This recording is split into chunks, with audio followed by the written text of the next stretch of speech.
Triple C की इस class में आज लगेगा प्रश्नों का अर्धशतक।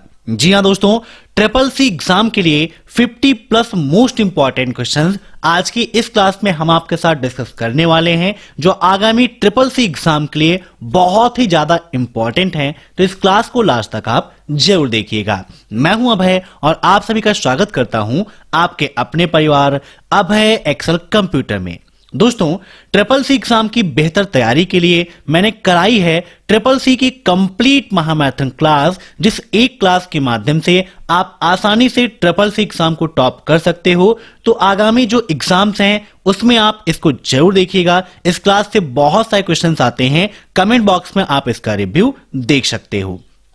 साथ ही साथ ट्रिपल सी एग्जाम में लिब्रे ऑफिस के काफी क्वेश्चंस आते हैं, इसीलिए मैंने लिब्रे ऑफिस की एक अलग से कंप्लीट महामैराथन क्लास कराई है, जिसकी लिंक आपको वीडियो को नीचे मिल जाएगी, वहां से आप उसे जरूर देखिएगा। साथ ही साथ ट्रिपल सी की बेहतर तैयारी के लिए ट्रिपल सी के मॉक टेस्ट, ई बुक और क्रैश कोर्स के लिए विजिट कर लीजिएगा abhayexcel.com। दीजिए टेस्ट, बनाइए खुद को बेस्ट। तो टाइम वेस्ट ना करते हुए चलिए शुरू करते हैं 50 क्वेश्चंस की most important class. Let's begin in this topic. आज का पहला क्वेश्चन है, which one of the following is not an option in the drop down menu of footer in Libre Office writer. Libre Office writer में footer के drop down menu में निम्नलिखित में से कौन सा विकल्प नहीं है? Create footer, format footer, delete footer या बॉर्डर एंड बैकग्राउंड। इन सभी क्वेश्चंस को आप सभी लोग मॉक टेस्ट के रूप में लेते रहिए और कमेंट बॉक्स में आंसर देते रहिए। वीडियो के लास्ट में आप जरूर बताइएगा कि आपके कितने क्वेश्चन सही हुए हैं। बताइए, लिब्रे ऑफिस राइटर में फुटर के ड्रॉप डाउन मेनू में निम्न में से कौन सा ऑप्शन अवेलेबल नहीं है? लिब्रे ऑफिस में जो डॉक्यूमेंट प्रोग्राम है उसे हम राइटर के नाम से जानते हैं, ये सभी आप लोग जानते हैं। फुटर और हेडर का ऑप्शन कहां पर मिलता है? तो इंसर्ट मेनू के माध्यम से आप अपने डॉक्यूमेंट में हेडर और फुटर को इंसर्ट कर सकते हो। तो यहां पर इसका राइट आंसर हो जाएगा option D, border and background. ठीक है, अब next.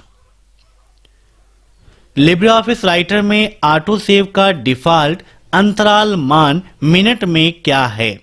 What is the default interval value in minute of auto save in Libre Office writer? 20 minutes, 15 minutes, 10 minutes या 25?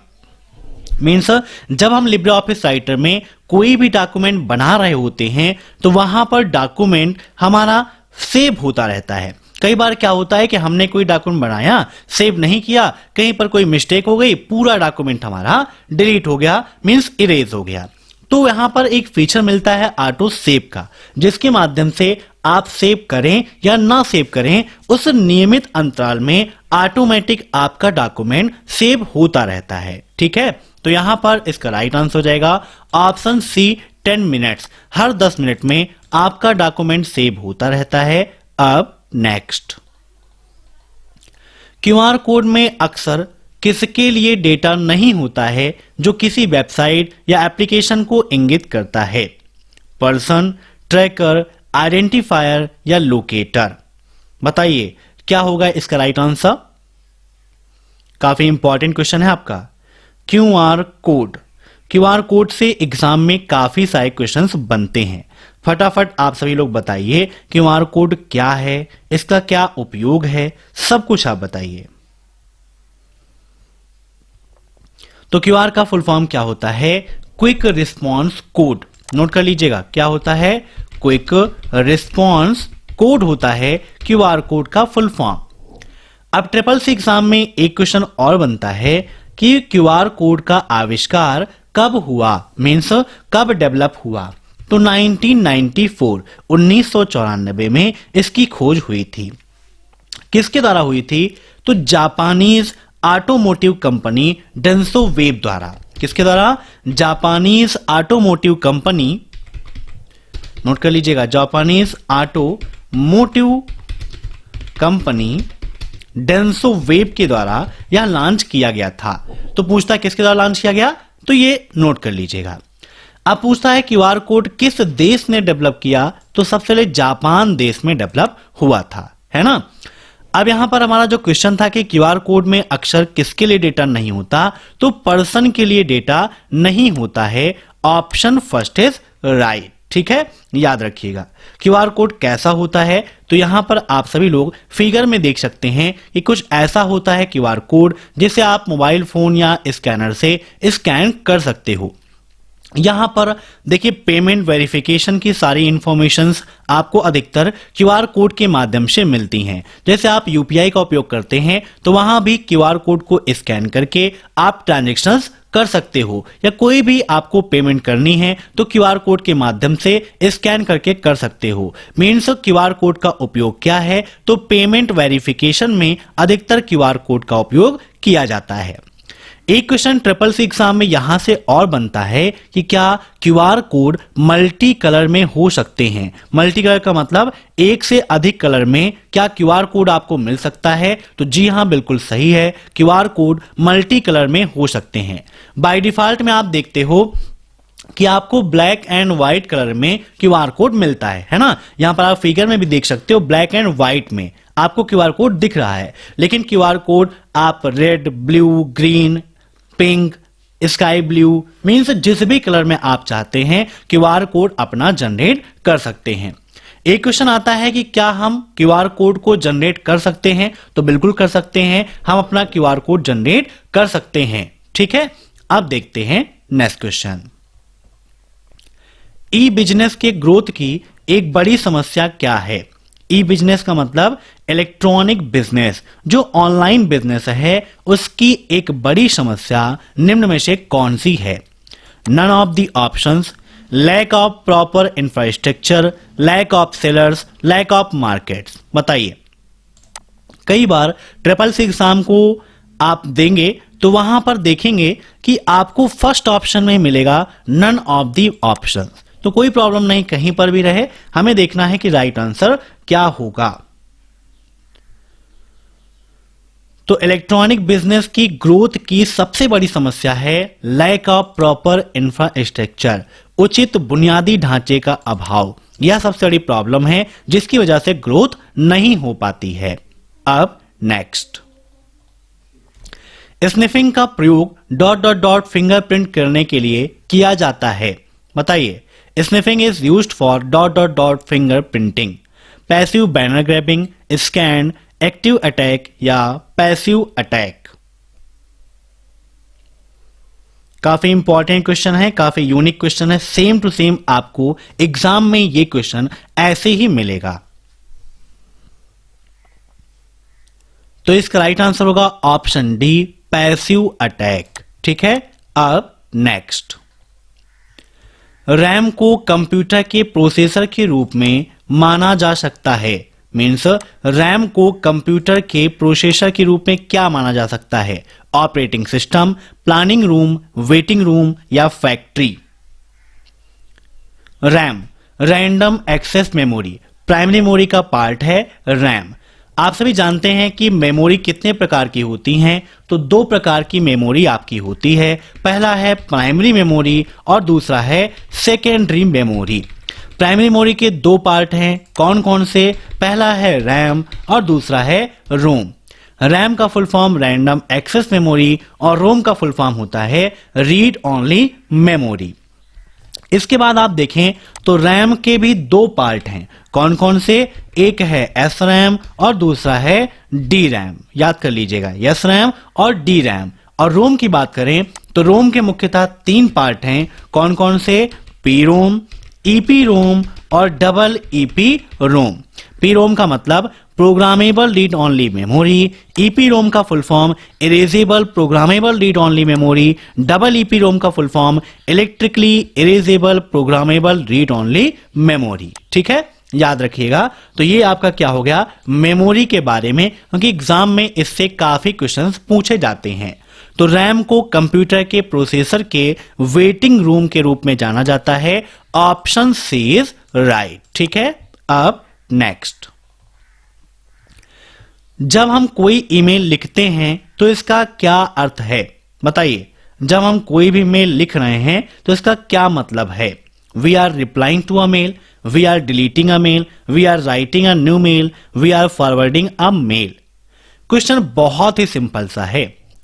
क्या कहा है? When we compose a email, जब कंपोज करते हैं, तो कंपोज का मतलब कि हम वहां पर एक नई ईमेल क्रिएट कर रहे हैं, एक नई ईमेल हम लिख रहे हैं, नया मैसेज लिख रहे हैं। तो राइट आंसर क्या हो जाएगा? Option C, we are writing a new mail. Reply करने का मतलब है कि अगर किसी का मेल आया है तो नीचे वहां पर रिप्लाई का ऑप्शन मिलता है, जिस पर क्लिक करके आप रिप्लाई कर सकते हो। डिलीट करने का मतलब है कि आपने मेल को डिलीट कर दिया, ठीक है। और फॉरवर्ड करने का मतलब कोई मेल आया है और नीचे वही फॉरवर्ड का ऑप्शन है, उस पर क्लिक करके आपने दूसरे व्यक्ति को या दूसरी मेल पर भी सेम मैसेज को फॉरवर्ड कर दिया। लेकिन जब एक नया मैसेज बनाना है, खुद से लिखना है, तो उसके लिए कंपोज का ऑप्शन यूज करते हैं। अब नेक्स्ट, एकल ई टिकट का उपयोग करके अधिकतम 6 यात्री यात्रा कर सकते हैं। Maximum 6 passenger can travel using single e ticket. E ticket का मतलब इलेक्ट्रॉनिक टिकट। पहले क्या होता था कि हमें टिकट लेना है तो हम स्टेशन पर जाते थे, प्लेटफॉर्म पे जाते थे, वहां पर से हम बुकिंग करते थे और फिर ट्रेन के माध्यम से ट्रेवल कर सकते थे।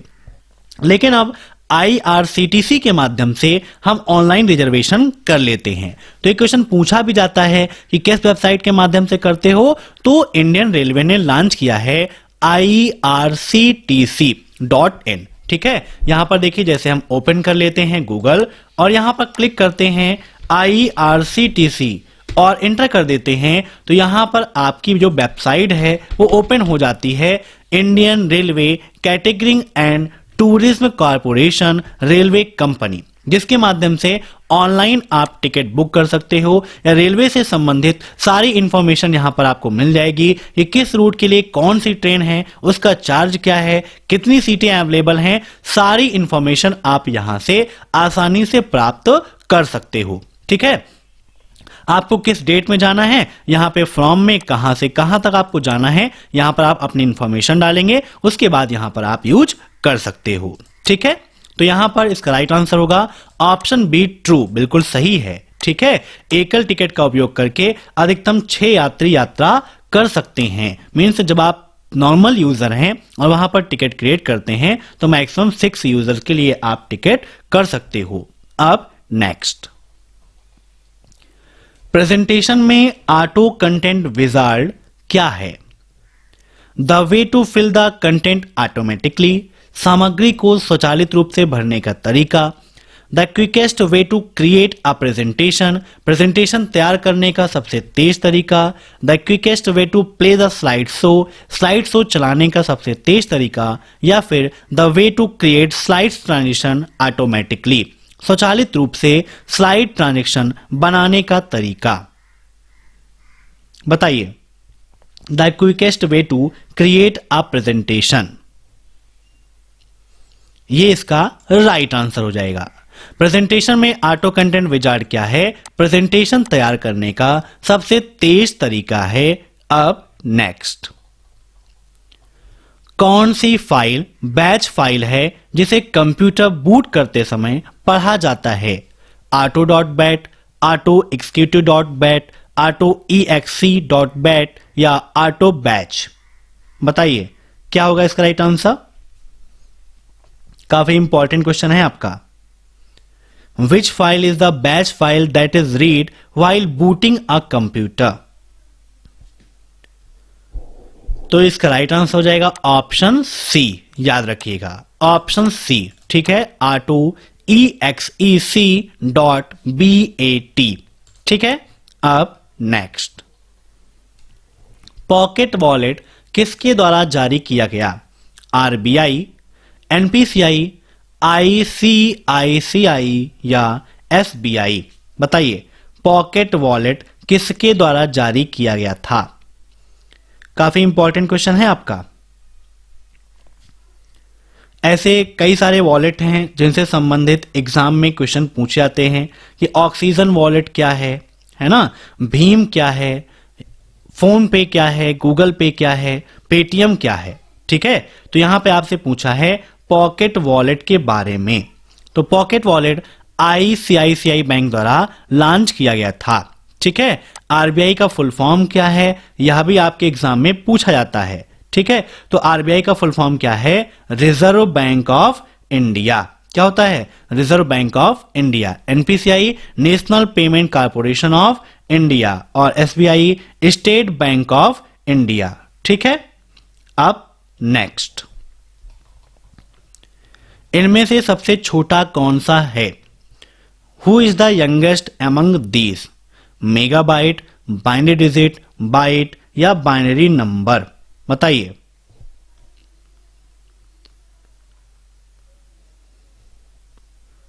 मेगाबाइट, बाइनरी डिजिट, बाइट या बाइनरी नंबर?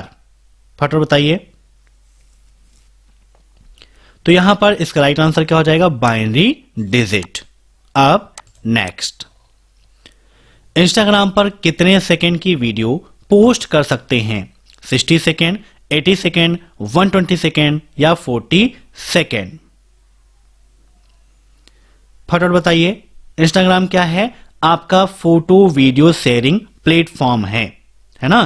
तो इंस्टाग्राम पर कितने देर का वीडियो आप रिकॉर्ड करके पोस्ट कर सकते हो? इंस्टाग्राम से कई सारे क्वेश्चंस आपको एग्जाम में देखने को मिलते हैं, जैसे इंस्टाग्राम के ऑथर कौन है, इंस्टाग्राम कब रिलीज किया गया, है ना। तो फटाफट बताइए। तो इंस्टाग्राम के ऑथर हैं Kevin Systrom and Mike Krieger. कौन है, Kevin Systrom, KEVIN SYSTROM, Kevin Systrom and Mike Krieger. यह कब रिलीज किया गया था, यह क्वेश्चन भी आपके एग्जाम में काफी पूछा जाता है। तो यह 6 अक्टूबर 2010 में लॉन्च किया गया था। इंस्टाग्राम 6 अक्टूबर 2010 में लॉन्च किया गया था। इसके डेवलपर कौन है, तो अब प्रेजेंट टाइम पे मेटा प्लेटफॉर्म है जिसके द्वारा यह डेवलप्ड है। ठीक है, अब यहां पर पूछा है कि इंस्टाग्राम पर कितने सेकंड की वीडियो आप पोस्ट कर सकते हो। तो जो नॉर्मल यूजर हैं, जब आप इंस्टाग्राम पर वीडियो पोस्ट करने जाते हो तो वहां पर आप देखते हैं कि आप 60 सेकंड का वीडियो पोस्ट कर सकते हो। कितने सेकंड का, 60 सेकंड का वीडियो आप नॉर्मली पोस्ट कर सकते हो। अब नेक्स्ट, मियादी जमा पर चक्रवृद्धि ब्याज दिया जाता है। Interest is paid on fixed deposit. अर्धवार्षिक, वार्षिक, तिमाही या मासिक? Means half yearly, yearly, quarterly या मंथली?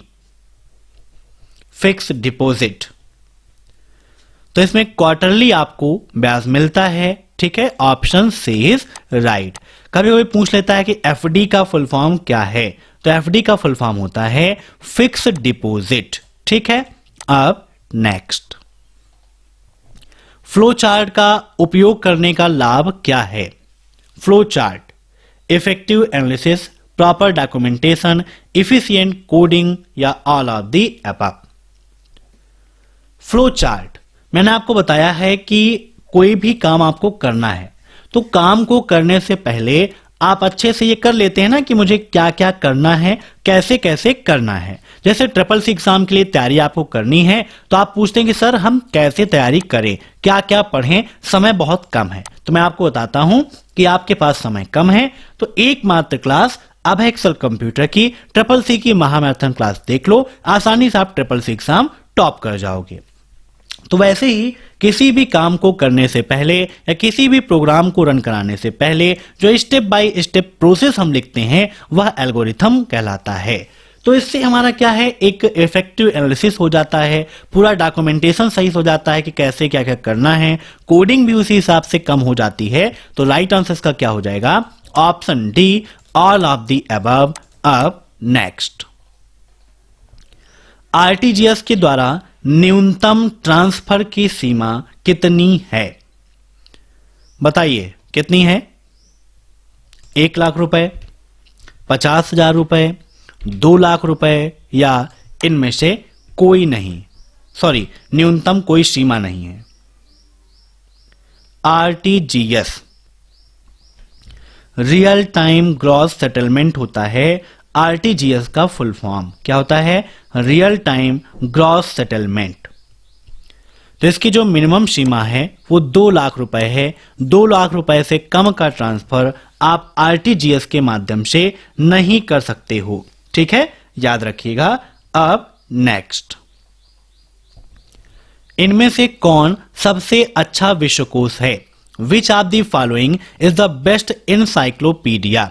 विकिपीडिया, गूगल, याहू या इनमें से कोई नहीं, नन ऑफ दिस। बताइए, काफी इंपॉर्टेंट क्वेश्चन है, कई बार पूछा गया है। Which of the following is the best encyclopedia?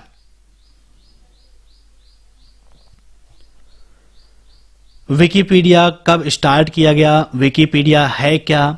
यह भी आपके लिए इंपॉर्टेंट है, आपको जानना चाहिए।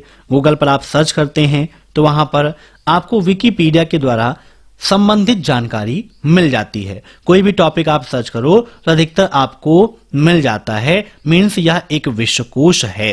तो राइट आंसर क्या हो जाएगा? Option first, Wikipedia. 2003 में स्टार्ट किया गया था विकिपीडिया।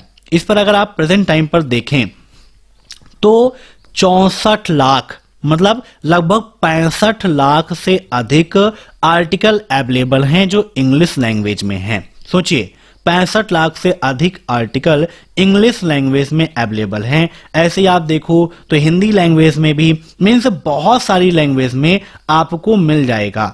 ठीक है, यहां पर आप आर्टिकल देखते जाओ, हर एक टॉपिक का article Hindi, English, French, Urdu सभी लैंग्वेज में आपको मिल जाएगा। ठीक है, टोटल 329 लैंग्वेज में यह प्रेजेंट करता है। कितने लैंग्वेज में? 329 में। किसके द्वारा क्रिएट किया गया था? तो Larry Sengar, LARRY, Larry Sengar के द्वारा इसको क्रिएट किया गया था। और साथ में थे जिमी वेल्स, जिमी वॉल्स के द्वारा यह क्रिएट किया गया था। दोनों लोगों ने मिलकर विकिपीडिया को लॉन्च किया था। ऑनर कौन है? Wikimedia foundation. अब नेक्स्ट, सबसे व्यापक रूप से इस्तेमाल किया गया प्रोटोकॉल कौन सा है? SMTP, FTP, ISP या HTTP? बताइए, सबसे व्यापक रूप से इस्तेमाल किया गया प्रोटोकॉल कौन सा है? SMTP का फुल फॉर्म क्या होता है? आपके लिए काफी इंपॉर्टेंट है, एग्जाम में पूछता भी है ना, कि SMTP का फुल फॉर्म क्या है? तो SMTP का फुल फॉर्म क्या है आपका? Simple mail transfer protocol. Simple mail transfer protocol. ऐसे ही FTP का फुल फॉर्म क्या है? तो फाइल ट्रांसफर प्रोटोकॉल। और ISP का फुल फॉर्म क्या है? Internet service provider. नोट कर लीजिएगा। और HTTP का फुल फॉर्म होता है हाइपर टेक्स्ट ट्रांसफर प्रोटोकॉल। ठीक है, तो सबसे व्यापक रूप से HTTP का उपयोग किया जाता है। जैसे कोई वेबसाइट आप विजिट करते हैं तो आगे देखते हैं HTTP लगा होता है। यह क्या है? HTTPS लगा है तो सिक्योर को दर्शाता है। सिर्फ HTTP है तो वो सिक्योर नहीं है। ठीक है, तो एक क्वेश्चन यहां भी पूछा जाता है कि HTTPS में यस क्या रिप्रेजेंट करता है? तो सिक्योर को रिप्रेजेंट करता है, याद रखिएगा। HTTP कब आया था, मतलब कब लॉन्च किया गया, कब इंट्रोड्यूस किया गया? तो 1991 में यह लॉन्च किया गया था। ठीक है, याद रखिएगा। किसके द्वारा किया गया था? तो टिम बर्नर्स ली। किसके द्वारा? टिम बर्नर्स ली द्वारा लॉन्च किया गया था, याद रखिएगा। अब नेक्स्ट, लिब्रे ऑफिस राइटर में प्रयुक्त डिफॉल्ट फॉन्ट कौन सी है? What is the default font used in LibreOffice Writer? Time New Roman, Liberation Impact, Arial या Liberation Serif? बताइए क्या होगा इसका राइट आंसर? तो इसका राइट आंसर हो जाएगा option D, Liberation Serif। Okay, अब नेक्स्ट, मैक्सिमाइज, मिनिमाइज और क्लोज बटन कहां पर होते हैं? Where are the maximize, minimize and close button? Title bar, start bar, task bar या मेनू बार? बताइए फटाफट क्या होगा इसका राइट आंसर? तो मैक्सिमाइज, मिनिमाइज और क्लोज बटन का ऑप्शन टाइटल बार में अवेलेबल मिलता है। टाइटल बार कहाँ होता है? आपकी जो विंडो स्क्रीन है, जो भी प्रोग्राम आप ओपन करते हैं, जहां पर आपको फाइल का नाम दिखता है, जो सबसे टॉप पर होती है वह टाइटल बार है। टाइटल बार में ही आपको फाइल का नेम दिखाई देता है, प्रोग्राम का नेम दिखाई देता है।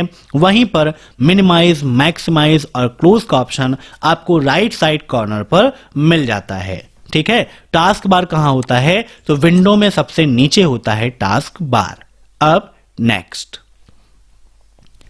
निम्न में से कौन सी कंप्यूटर भाषा एक गणितीय रूप से उन्मुख भाषा है जिसका उपयोग किया जाता है? कोबोल, प्रोलॉग, लिस्प या फोर्ट्रॉन?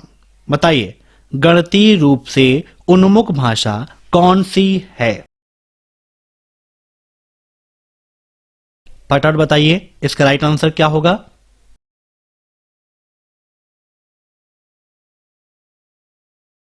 तो यह आपकी एक कंप्यूटर प्रोग्रामिंग लैंग्वेज है, Fortran. Option D is right. कब डेवलप हुआ? यह भी क्वेश्चन आपके एग्जाम में आ सकता है। तो 1957 1957 में यह जॉन बक्स के द्वारा डेवलप की गई थी, क्रिएट की गई थी। नोट कर लीजिएगा। ठीक है। यह कैसी लैंग्वेज है, इसका उपयोग क्या है, यह भी आपके लिए इंपॉर्टेंट है ना? क्या C++ इससे बेटर है या फिर नहीं है? इन सब चीजों को आप सभी लोग थोड़ा सा डीपली अगर पढ़ेंगे तो इसके बारे में अच्छी नॉलेज आपको हो जाएगी। ठीक है। अब यहां पर दिया गया है कोबोल, है ना? एक क्वेश्चन यह पूछाता है कि पहली प्रोग्रामिंग भाषा कौन सी है? बताइए, पहली प्रोग्रामिंग भाषा कौन सी है? तो वहां पर कंफ्यूजन आपका हो जाता है कोबोल और फोर्ट्रॉन दोनों में।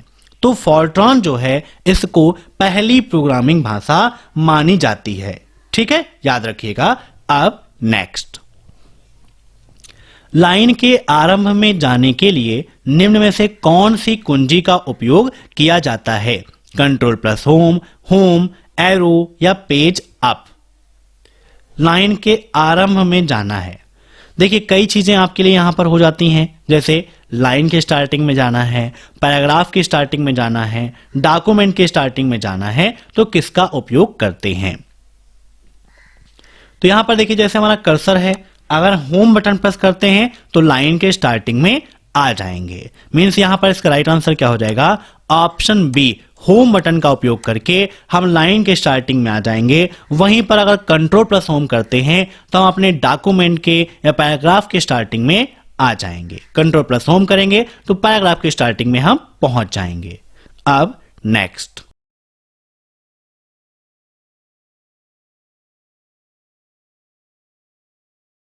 MS ऑफिस में सेव एज के लिए किस शॉर्टकट की का उपयोग करते हैं?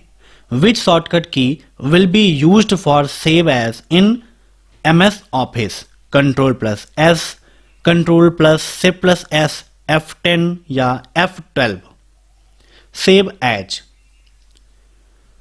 देखिए, जब लिब्रे ऑफिस का उपयोग करते हैं तो वहां पर सेव एज की शॉर्टकट की अलग है और यहां पर अलग है। वहां पर Ctrl+Shift+S का उपयोग करते हैं सेव एज के लिए, लेकिन MS ऑफिस में F12 का उपयोग करते हैं सेव एज के लिए, याद रखिएगा। और लिब्रे ऑफिस में Ctrl+Shift+S। सेव की शॉर्टकट की दोनों जगह पर सेम है। Ctrl+S के माध्यम से ही Libre Office Writer, Calc, Impress और MS ऑफिस में सेव किया जाता है। अब नेक्स्ट, इनमें से फ्री वेब ब्राउजर कौन सा है? क्रोम, फायरफॉक्स, डॉल्फिन या उपरोक्त सभी? बताइए, फ्री वेब ब्राउजर कौन सा है? आप सभी लोग इन सभी चीजों को उपयोग करते हैं। तो देखिए, क्रोम भी आपका बिल्कुल फ्री है ना? कोई पेमेंट हम नहीं देते हैं। फायरफॉक्स भी फ्री है, डॉल्फिन भी है। तो राइट आंसर क्या हो जाएगा इसका? ऑप्शन डी, उपरोक्त सभी। अब आपके एग्जाम में क्वेश्चन पूछा जाता है कि भाई गूगल क्रोम कैसा प्लेटफॉर्म है, कब डेवलप किया गया, है ना? तो गूगल क्रोम क्या है, कब डेवलप किया गया था? 2008 में। कब? 2008 में यह लॉन्च किया गया था। याद रखिएगा, कई बार आपके एग्जाम में पूछा गया है। अब यहीं पर पूछ लेगा कि फायरफॉक्स कब लॉन्च किया गया था? बताइए, फायरफॉक्स कब लॉन्च किया गया था? तो फायरफॉक्स आपका 2004 में लॉन्च किया गया था। सोचिए कब? नवंबर 2004 में फायरफॉक्स को लॉन्च किया गया था। मींस गूगल क्रोम कब आया? 2008 में, और फायरफॉक्स आया था आपका 2004 में। अगर आप स्पीड के मामले में देखें तो प्रेजेंट टाइम पर क्रोम का उपयोग बहुत ही ज्यादा लोग करते हैं और काफी बेहतर भी आपको मिलता है ना। ऐसे ही आपका क्या है यहां पर डॉल्फिन वेब ब्राउजर। आप में से बहुत सारे लोगों ने, या हमको लगता है कि लगभग ना के बराबर लोगों ने डॉल्फिन वेब ब्राउजर का उपयोग किया होगा। डॉल्फिन वेब ब्राउजर क्या है? एंड्रॉइड, आईफोन, इन सब में काफी उपयोग किया जाता है डॉल्फिन वेब ब्राउजर। ठीक है, अब नेक्स्ट, क्या लिब्रे ऑफिस कैल्क में सिंगल सेल बनाने के लिए सभी सेल मर्ज होते हैं? मीन्स लिब्रे ऑफिस में अगर आप एक सिंगल सेल क्रिएट करना चाहते हैं तो क्या मर्ज करना पड़ेगा सभी को? तो बिल्कुल सही बात है भाई, अगर एक सिंगल सेल बनाना है तो सभी सेलों को मर्ज करना पड़ेगा, तभी एक सिंगल सेल बनेगी। अगर आपको 2-3 सेलों को मिलाकर एक में बनाना है तो 2-3 सेल आप सेलेक्ट करके उसको आप मर्ज कर देंगे तो एक सेल में कन्वर्ट हो जाएगी। अब नेक्स्ट, राइटर में बने फाइल को वर्कबुक कहते हैं। बताइए, क्या राइटर में बनी फाइल को वर्कबुक कहेंगे? ट्रू या फॉल्स? तो इसका राइट आंसर हो जाएगा ऑप्शन बी, फॉल्स। बिल्कुल गलत है, राइटर में बनी फाइल को वर्कबुक नहीं कहते हैं। वर्कबुक जो स्प्रेडशीट में फाइल बनती हैं उन्हें कहते हैं। राइटर में जो भी बनेगा वो डॉक्यूमेंट कहलाएगा। अब नेक्स्ट, परीक्षण प्रक्रिया का पहला लक्ष्य क्या है? What is testing process first goal? First goal of testing process, bug prevention, analysis, testing या ऑल ऑफ द अबव? तो परीक्षण प्रक्रिया का पहला लक्ष्य है बग प्रिवेंशन। ठीक है, बग प्रिवेंशन इसका पहला टारगेट होता है।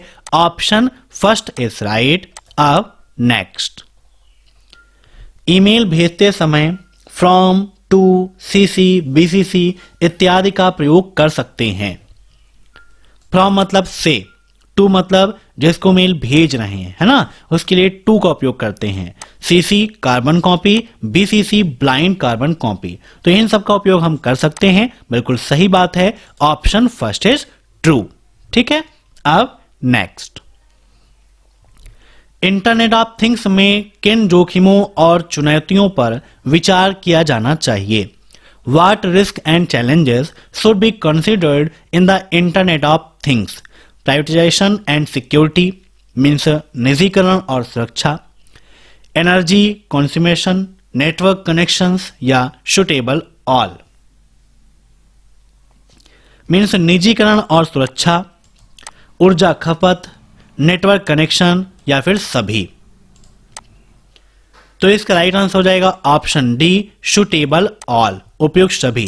इन सभी चीजों पर हमें विचार किया जाना चाहिए। अब नेक्स्ट, X.25 एक पैकेट स्विचिंग प्रोटोकॉल है। क्या X.25 एक पैकेट स्विचिंग प्रोटोकॉल है? ट्रू या फॉल्स? तो बिल्कुल सही बात है, ऑप्शन फर्स्ट इज राइट। ठीक है, अब नेक्स्ट, किस मेमोरी को बार बार रिफ्रेश करना पड़ता है? Which memory has to be refreshed again and again? Means बार बार रिफ्रेश किसे करना पड़ता है? SRAM को, DRAM को, EPROM को या इनमें से कोई नहीं? मीन्स आप किसी चीज को बार बार रिफ्रेश तब करेंगे जब वहां पर कोई चीज अपडेट हो रही हो, जो चेंज हो रही हो, मीन्स जो डायनेमिक हो। तो यहां पर इसका राइट आंसर क्या हो जाएगा? Option B, DRAM। DRAM का फुल फॉर्म ही होता है डायनेमिक रैंडम एक्सेस मेमोरी। यह चेंज होती रहती है, इसीलिए हमें इसे बार बार रिफ्रेश करने की आवश्यकता पड़ती है। SRAM स्टैटिक रैम है जो फिक्स्ड है, मीन्स वो बिल्कुल स्थिर है, उसमें कोई भी चेंजिंग नहीं होती है। अब next, 1 billion byte equal to 1 GB। क्या 1 बिलियन बाइट 1 GB के बराबर होता है? GB मतलब क्या होता है? Giga bite. 1 GB में कितने MB होते हैं? तो 1024 MB होते हैं 1 GB में। अब इतने में कितने KB होते हैं, मीन्स 1 MB में देखें तो 1024 KB होते हैं। फिर ऐसे ही 1 KB में बाइट, अगर आप सभी को मल्टीप्लाई करोगे और बाइट निकालोगे तो 1 बिलियन बाइट लगभग में आएगा। तो ऑप्शन फर्स्ट इज ट्रू, बिल्कुल सही बात है। अब next, mercury field tubes were the first form of memory.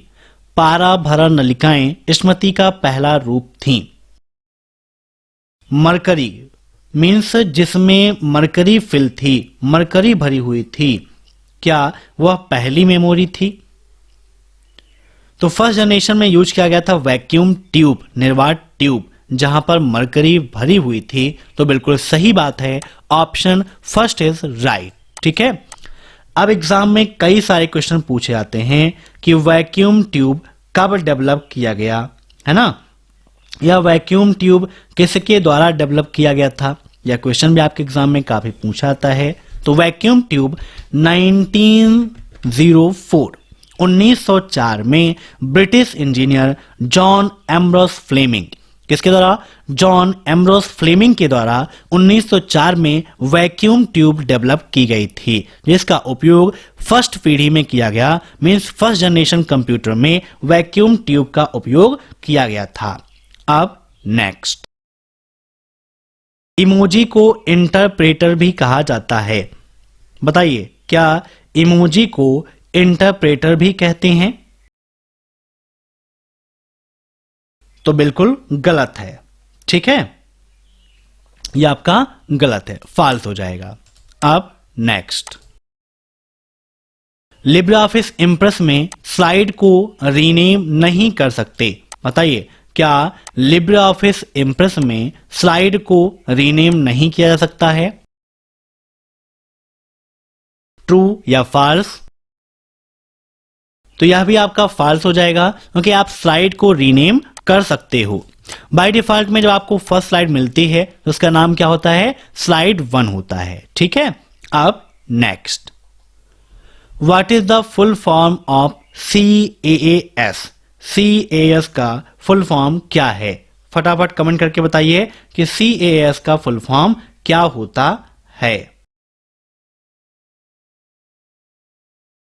इसका फुल फॉर्म होता है कम्युनिकेशन एज ए सर्विस। क्या होता है, communication as a service. Option first is right. अब नेक्स्ट, क्या सभी ईमेल अटैचमेंट सुरक्षित हैं?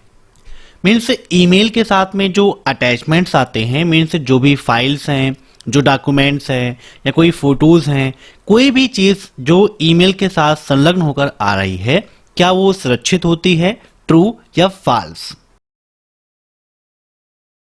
तो बिल्कुल गलत है। ईमेल के साथ में जो अटैचमेंट है वो असुरक्षित भी हो सकता है, उसमें कोई वायरस भी हो सकता है। तो यहां पर ये फॉल्स है, पूरा सिक्योर नहीं होता है। इसीलिए कोई भी मेल आती है तो हमें ये सिक्योर कर लेना चाहिए कि जो मेल आई है उसके साथ में जो अटैचमेंट है वो सिक्योर है या फिर नहीं है। ठीक है, अब next, what does sum if function do? Sum if function क्या करता है?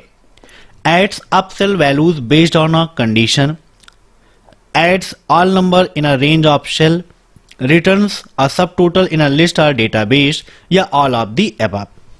एक शर्त के आधार पर सेल के मानों को जोड़ता है, सभी संख्याओं को कक्षों की श्रेणी में जोड़ता है, मीन्स रेंज ऑफ सेल्स में जोड़ता है, किसी सूची या डेटाबेस में एक उपयोग देता है। बताइए, तो यहां पर इसका राइट आंसर हो जाएगा ऑप्शन फर्स्ट, सम इफ। सम मतलब क्या होता है, जोड़ना, और इफ मतलब अगर, मीन्स कंडीशन के अकॉर्डिंग सेलों की वैल्यू को ऐड करने का काम करता है सम इफ फंक्शन। क्या करता है, जो भी सेल हैं सभी सेल की वैल्यू को वो एक कंडीशन के अकॉर्डिंग जोड़ने का काम करता है। जो भी कंडीशन आप देंगे उस कंडीशन के अकॉर्डिंग वो वहां पर जोड़ेगा। अब नेक्स्ट, एक एल्गोरिथम एक प्रोग्राम के तर्क का एक चित्रमय प्रतिनिधित्व करता है। बताइए, क्या एल्गोरिथम किसी भी प्रोग्राम के लॉजिक का ग्राफिकल रिप्रेजेंटेशन होता है? ट्रू या फॉल्स? तो बिल्कुल फॉल्स है। एल्गोरिथम स्टेप बाय स्टेप होते हैं और इसका जो ग्राफिकल रिप्रेजेंटेशन है वो फ्लो चार्ट कहलाता है। अब नेक्स्ट, बीसीसी का इस्तेमाल करके मेल में क्या अंतर आता है? What is difference between mail using BCC? कोई अंतर नहीं आता, मेक्स नो डिफरेंस। एक साथ कई लोगों को समान मेल भेज सकते हैं और किसी को भी पता नहीं चलेगा। Send the same mail to many people at once and no one will even know. Message स्वतः कॉपी हो जाता है, मैसेज इज कॉपीड ऑटोमेटिकली या नन ऑफ दीज। बताइए बीसीसी। देखिए बीसीसी और नॉर्मल मेल अंतर तो है ही है, अगर अंतर ना होता तो बीसीसी का ऑप्शन क्यों मिलता? बीसीसी का मतलब क्या है? Blind carbon copy. इसके माध्यम से आप एक साथ कई सारे लोगों को मेल भेज सकते हो, लेकिन किसी को यह नहीं पता चलेगा कि यह मेल और किसके किसके पास भेजी गई है। तो राइट आंसर क्या हो जाएगा? एक साथ कई लोगों को समान मेल भेज सकते हैं और किसी को भी पता नहीं चलेगा कि यह मेल और किसके पास भेजी गई है। ऐसे आप अलग अलग भेजोगे तो बार बार आपको कंपोज करना पड़ेगा। इसमें क्या है, बीसीसी का उपयोग करके एक ही मेल को एक बार में आप कई सारे लोगों को भेज सकते हो और किसी को यह नहीं पता चलेगा कि यह मेल और किसके किसके पास भेजी गई है। जबकि सीसी के उपयोग से भेजेंगे तो पता चलेगा कि यह मेल और किसके किसके पास भेजी गई है। अब next, what is the full form of UMANG? UMANG का फुल फॉर्म क्या है? Unified mobile application for new age, unifier mobile application for new age governance, universal mobile application for new age governance, या इनमें से कोई नहीं।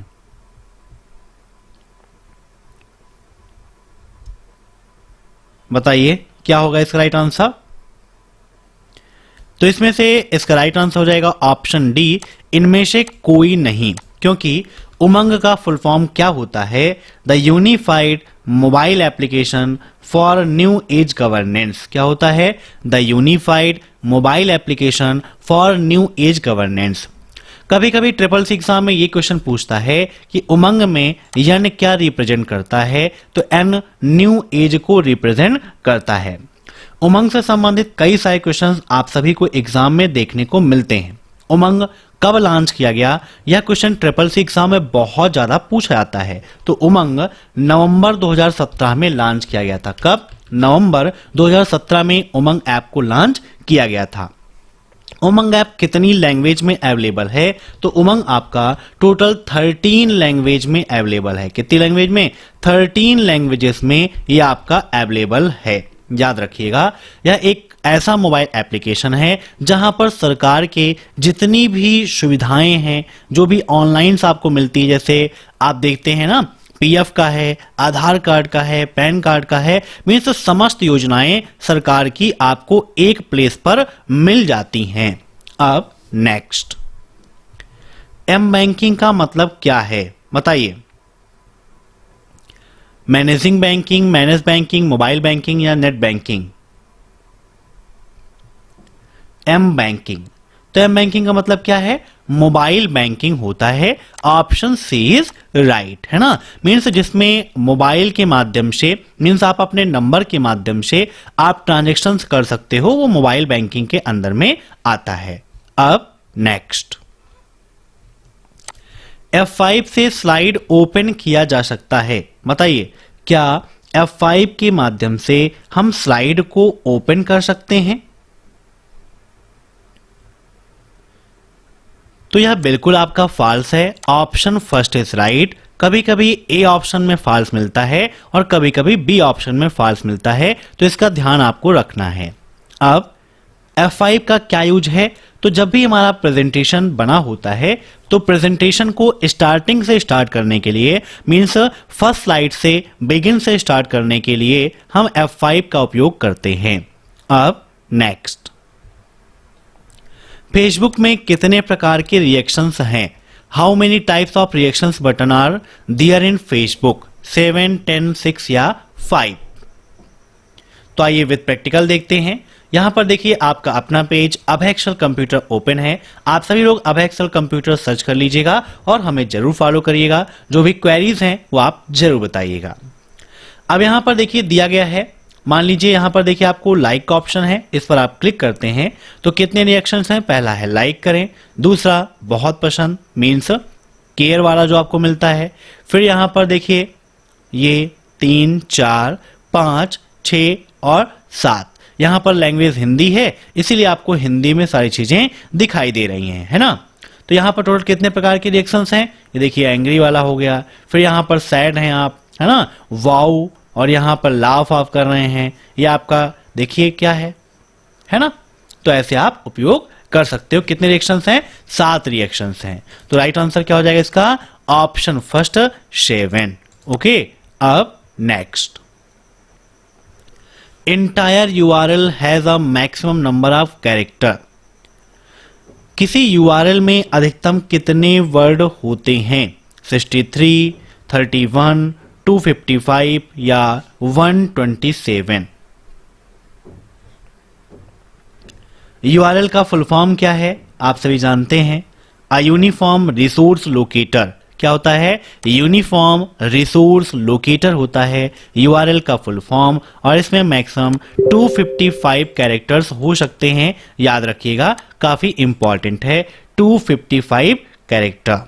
इसका डोमेन क्या है, तो वर्ल्ड वाइड वेब है, www। कौन सा डोमेन है, वर्ल्ड वाइड वेब। और पहली बार कब पब्लिश हुआ था, तो 1994, ठीक है ना, 1994 में पहली बार यह पब्लिश हुआ था। अब नेक्स्ट, डिजिटल लॉकर के लिए कौन सी स्टेटमेंट गलत है, digital document, is it not secure, digital file, legal document like original.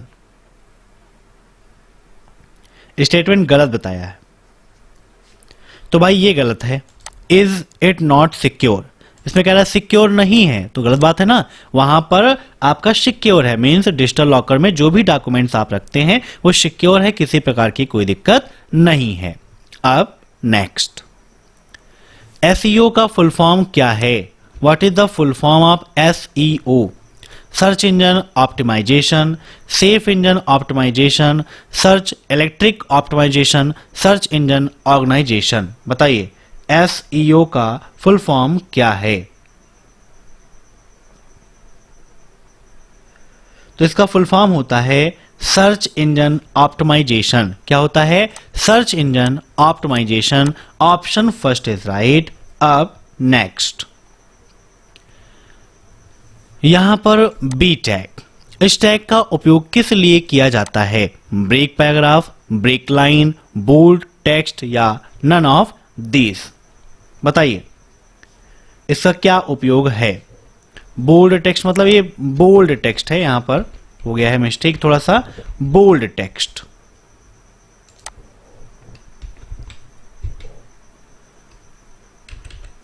तो जब एचटीएमएल का उपयोग करते हैं तो वहां पर इस टैग का उपयोग बोल्ड करने के लिए करते हैं। मीन्स अगर किसी टेक्स्ट को बोल्ड करना है तो वहां पर बी टैग का उपयोग करते हैं। एंगुलर ब्रैकेट लगाएंगे, बी यहां पर लिखेंगे, एंगुलर ब्रैकेट क्लोज कर देंगे, और जिस भी टेक्स्ट को बोल्ड करना है वो टेक्स्ट यहां पर लिख देंगे। जैसे हमने लिख दिया अब है एक्सेल कंप्यूटर, और देन फिर आपको इसे क्लोज भी करना है, तो एंगुलर ब्रैकेट फॉरवर्ड स्लैश फिर यहां पर बोल्ड, और ये तो ऐसे आप वहां पर प्रोग्राम लिखेंगे तो यहां पर जो आपका टेक्स्ट है अब एक्सेल कंप्यूटर यह बोल्ड हो जाएगा। ऐसे ही इटैलिक पूछता है तो इटैलिक के लिए आई का उपयोग करते हैं, याद रखिएगा आई का। और अंडरलाइन पूछता है तो यहीं पर आई की जगह क्या हो जाएगा, यू हो जाएगा। जैसे कंट्रोल प्लस बी से बोल्ड, कंट्रोल प्लस आई से इटैलिक, कंट्रोल प्लस यू से अंडरलाइन, वैसे ही B tag bold, I tag italic, U tag underline के लिए उपयोग किया जाता है। अब नेक्स्ट, किस मेमोरी में डाटा स्टोर करने की क्षमता अधिक होती है। बताइए निम्न में से किस मेमोरी में डेटा स्टोर करने की क्षमता अधिक है, रोम, प्राइमरी, रैम या सेकेंडरी मेमोरी। काफी इंपॉर्टेंट क्वेश्चन है, तो इसका राइट आंसर हो जाएगा ऑप्शन डी, सेकेंडरी मेमोरी में डेटा स्टोर करने की जो क्षमता है वो अधिक होती है। अब नेक्स्ट, टेलीग्राम के निर्माता कौन हैं, who is the creator of Telegram. बताइए फटाफट क्या होगा इसका right answer? Jan Koum and Brian Acton, Nikolai and Pavel Durov, Jack Dorsey या मार्क जुकरबर्ग। टेलीग्राम, आप सभी लोग टेलीग्राम पर अभय एक्सेल कंप्यूटर सर्च करके ज्वाइन कर लीजिएगा अपना टेलीग्राम चैनल, जहां पर आपको क्लासेस की पीडीएफ फ्री में अवेलेबल मिल जाएंगी और स्टडी मटेरियल मिल जाएगा। पर डे वहां पर क्विजेस भी हम कराते हैं तो वो भी आपको मिल जाएगा। तो टेलीग्राम के निर्माता हैं निकोले एंड पावेल डूरो। याद रखिएगा, काफी ज्यादा इंपॉर्टेंट क्वेश्चन है। टेलीग्राम से कई सारे क्वेश्चंस आपके एग्जाम में देखने को मिलते हैं, जैसे टेलीग्राम कब डेवलप किया गया, फाउंडर कौन है, क्या क्या फीचर्स वहां पर मिलते हैं। ठीक है, तो कब लॉन्च किया गया था बताइए फटाफट टेलीग्राम सॉफ्टवेयर। टेलीग्राम में बहुत सारे फीचर्स आपको मिल जाते हैं, जैसे कि यहाँ पर आप बड़ी से बड़ी फाइल है उसको सेंड करना चाहते हैं तो कर सकते हैं। और यह रिलीज किया गया था 14 अगस्त 2013 में। कब हुआ था? 14 अगस्त 2013 को यह रिलीज किया गया था। ठीक है, याद रखिएगा किस लैंग्वेज में लिखा गया है, यह क्वेश्चन भी आपके एग्जाम में पूछा सकता है। तो यह C++ और जावा इन लैंग्वेज में लिखा गया है आपका टेलीग्राम प्रोग्राम। और कितनी लैंग्वेज में अवेलेबल है? तो लगभग 66 लैंग्वेज में अवेलेबल है। याद रखिएगा। तो ये थे आज के मोस्ट इंपॉर्टेंट 50 क्वेश्चंस। यह वीडियो आपको पसंद आया होगा, यह मेरी पूरी उम्मीद है। अगर वीडियो पसंद आया है तो लाइक करने में कोई कसर मत छोड़िएगा, क्योंकि आपका एक लाइक और एक कमेंट हमें मोटिवेट करता है और भी बेहतर तरीके से पढ़ाने के लिए। तो कमेंट बॉक्स पर अपना प्यारा सा सुझाव जरूर दीजिएगा। इंस्टाग्राम पर ABHAY2439 सर्च करके हमें फॉलो जरूर करिएगा। जो भी क्वेरीज हैं वहां पर आप कर सकते हैं, या हमसे व्हाट्सएप पर आप डायरेक्ट कांटेक्ट कर सकते हैं। हमारा व्हाट्सएप कांटेक्ट है 8181871106। फिर मिलते हैं नेक्स्ट क्लास में, तब तक के लिए बाय बाय। और चैनल से जुड़ने के लिए सब्सक्राइब करके बेल आइकन को जरूर प्रेस करिए।